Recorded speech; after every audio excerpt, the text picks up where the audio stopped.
Good morning and welcome to Our Issues Milwaukee. I'm your host, Andrea Williams. During this half hour, we'll learn more about the disabled American veterans of Wisconsin as we prepare to observe Veterans Day, and we'll start the show focused on an organization that partners with educators to foster a love of learning and brighten children's futures through STEAM-based experimental programs. It's a pleasure to be joined by Lynda Kohler, President and CEO of Sharp Literacy Incorporated. How are you, Lynda?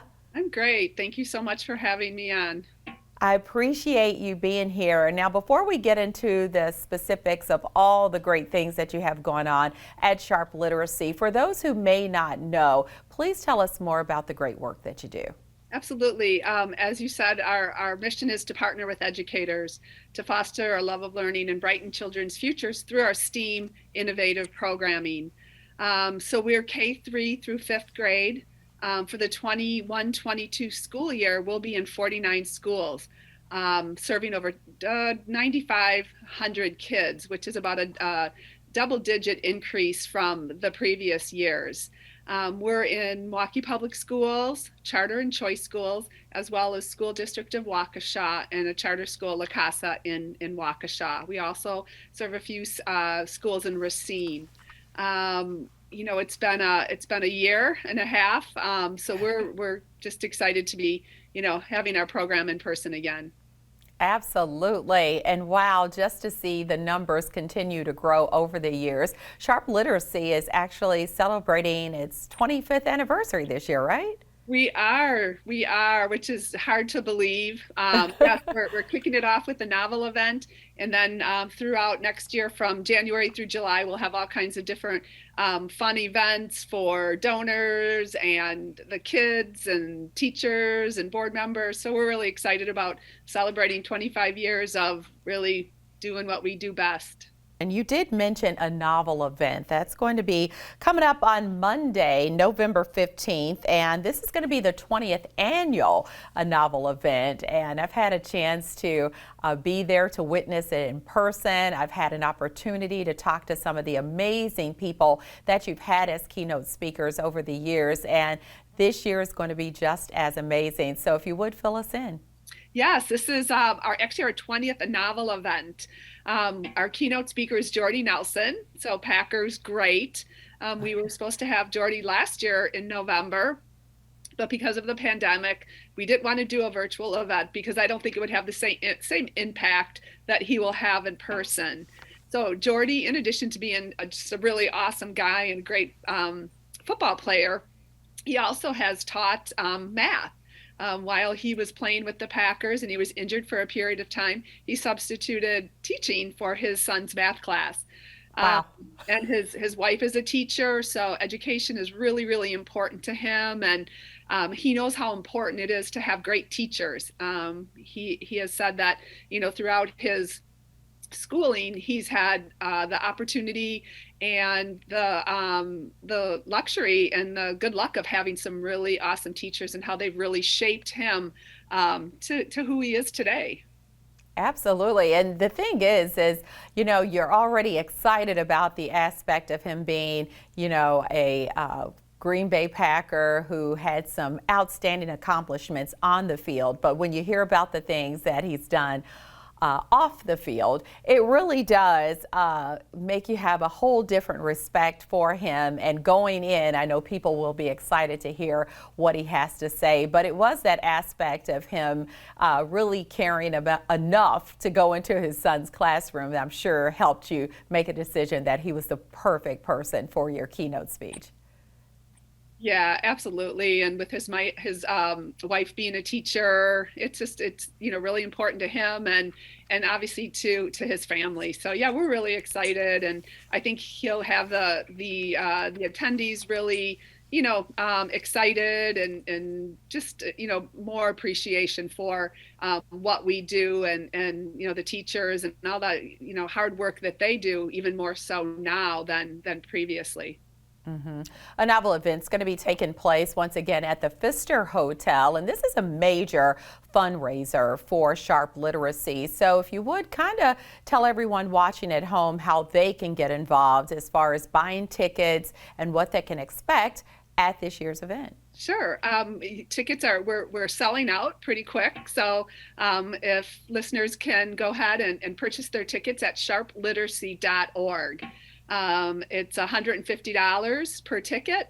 And we also have a virtual option as well. So if you're not comfortable or you live somewhere where maybe the Pfister isn't inconvenient to them, they can sign up for virtual and they'll get a nice care package in the mail. And the Pfister will start off at with a nice dinner.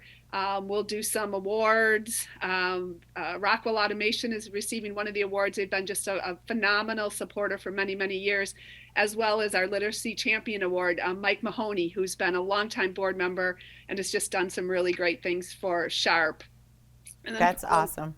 And then followed by that will be Jordy's keynote speech, and then there'll be a Q&A. So the attendees will have the opportunity to ask him some really hard questions or some really easy questions. There's questions that you've like, I wonder why he did this. I wonder what he thinks about that. And then we have a super live auction with some really great items, one being down on the farm with Jordy. So the person that bids the highest will be able to go to Kansas and hang out with Jordy on the farm, his farm, as That's well awesome. as being able to attend his softball game. There'll be one of the two of them will be in the suite and just getting all that VIP treatment.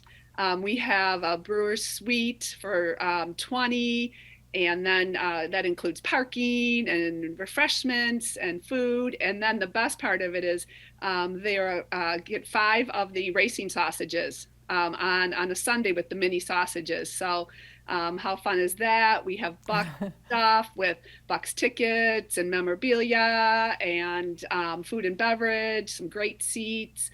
We have a chef's table from the Pfister, 5-course meal with wine pairing. Plus you get 5 rooms. So it's for 10 people and includes 5 rooms at the Pfister, because after eating 5-course meal and drinking some wine, you're probably not going to want to drive home.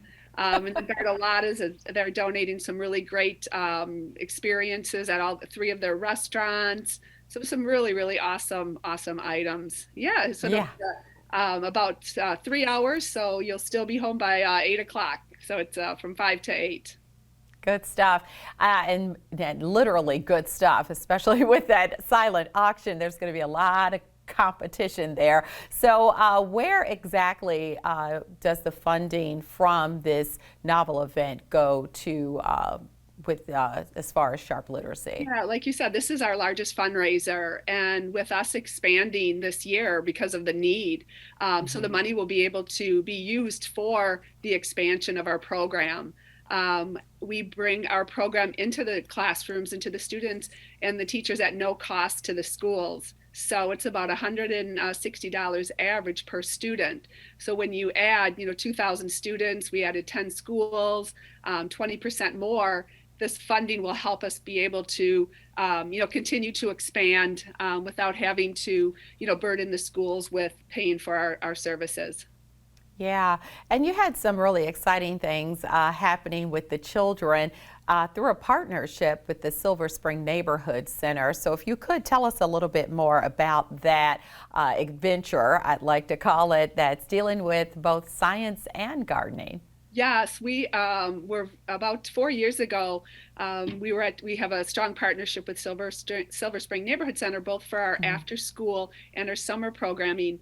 And after one of our events, actually with Ryan Braun, we were walking by it with Tom Ellis, who was the executive director, and there was this idle greenhouse that's connected between Silver Spring Neighborhood Center and Browning Elementary. And I said, "What are you guys doing with that greenhouse?" He said, "What do you want to do with it?" And we had just actually unveiled our urban agriculture book that Dr.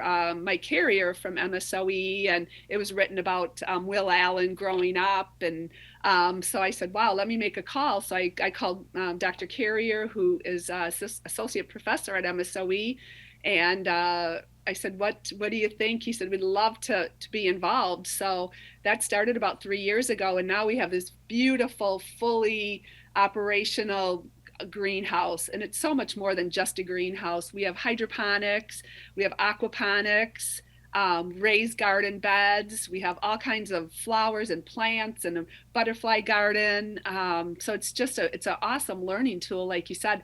It really does touch on all the STEAM programming. So the kids for the summer of 2021, we had a garden club. So the students were able to plant, harvest, eat, sell, donate, all the the vegetables that they grew. So it was just really awesome for them to be able to taste the food. And many of them, they had no idea what a zucchini was, and they had salsa for the first time. We made zucchini bread, and then they were able to really look at this aquaponic system and a hydroponic system and know the difference, between an aquaponic system, which is the fish and the plants, and hydroponics is just the plants and water. So for them to be able to see how the fish, in a really unique way, how the fish, how their poop actually, nutrition provides it to the plants. And for them to, it's easy to sit in a classroom and talk about it or show pictures of it, but for them to really be in this greenhouse to see, oh my gosh, now I know how this works. I know how an aquaponics and a hydroponics system works.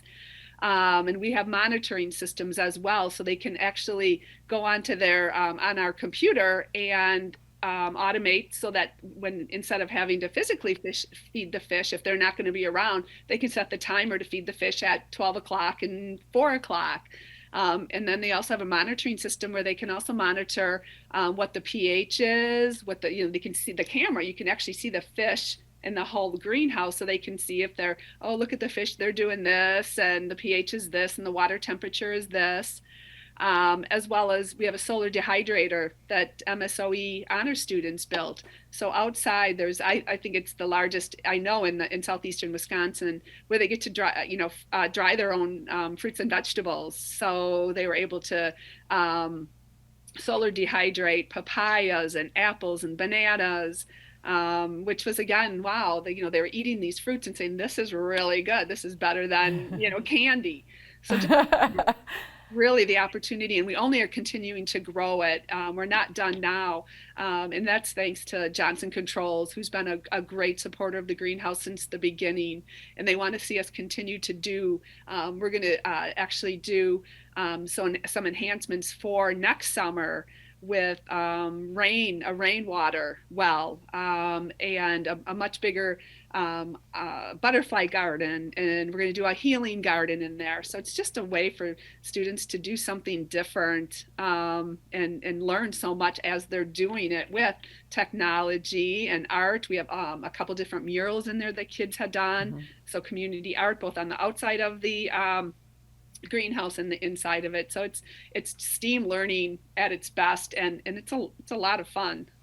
Yeah, it sounds like it, and you're making learning fun. So I think it's amazing that you were able to accomplish having this greenhouse be there for the kids. It was just unveiled, I think, this past August. So this sounds like it's just another added value to everything that Sharp Literacy is giving back to the communities here in Milwaukee. And I also think it's important that all of these partners have come together to make it possible, which, by the way, is your theme for a novel event, which is coming up very soon. Thank you so much, Lynda, for your time today. Thank you so much. Appreciate it. Always a pleasure. Lynda Kohler is the president and CEO of Sharp Literacy Incorporated. You can visit their website at sharpliteracy.org or give them a call at 414-410-3204 to get more information on anything that we've discussed today. When we return to our Issues Milwaukee, we'll switch our focus to veterans. Veterans Day is right around the corner, and we'll find out more about the DAV of Wisconsin, which empowers vets to lead high-quality lives with dignity and respect. We'll be right back.